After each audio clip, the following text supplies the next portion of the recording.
Сегодня на базе Чувашского госуниверситета прошла региональная олимпиада для школьников по химии.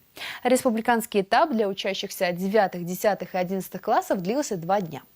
Сначала ребята проверили общие знания, выполняли тестовые задания, и только после этого их допустили к самому интересному – химическим экспериментам. Вероника Павлова пообщалась с юными любителями науки. 8 разных склянок с химическими веществами. На вид они все одинаковые, и различить их можно лишь по номерам. За 5 часов школьникам нужно определить, что именно находится в этих сосудах.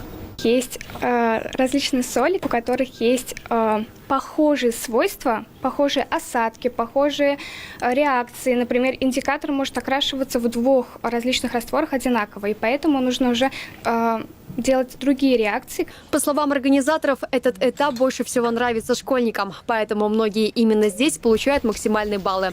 Проводить опыты без защитной одежды здесь не рекомендуют, так же, как и подсматривать ответы у соседа. Посмотреть результат они друг у друга не могут, хотя методика общая, составы у всех разные. Прежде чем попасть на республиканскую олимпиаду, каждый ученик у себя в школе, а затем в районе доказывал, что он лучше других разбирается в химии. С ребятами, увлекающимися наукой, регулярно занимаются не только школьные педагоги, но и преподаватели вузов.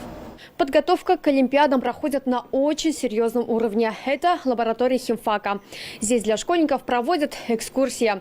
Например, на этом оборудовании можно проводить безопасные эксперименты. Почему?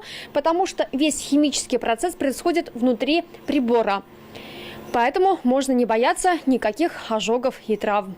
Великолепное оборудование, абсолютно уникальное. Есть приборы, которых 3 в России, 2 в России. В прошлом году чувашские школьники чуть-чуть не дотянули до призовых мест. На этот раз организаторы надеются, что таких промашек не будет. В предыдущие годы у нас были призеры и победители заключительного этапа. В прошлом году одному из учеников нашей республики по стечению обстоятельств не хватило половины баллов до призового места. На этой неделе школьников ожидает тестирование еще по 2 предметам – истории и экономики. Олимпиадный марафон продлится вплоть до конца февраля. Но для победителей регионального этапа испытания не заканчиваются. Впереди Всероссийская олимпиада. Вероника Павлова, Семен Антонов, Вести, Чувашия.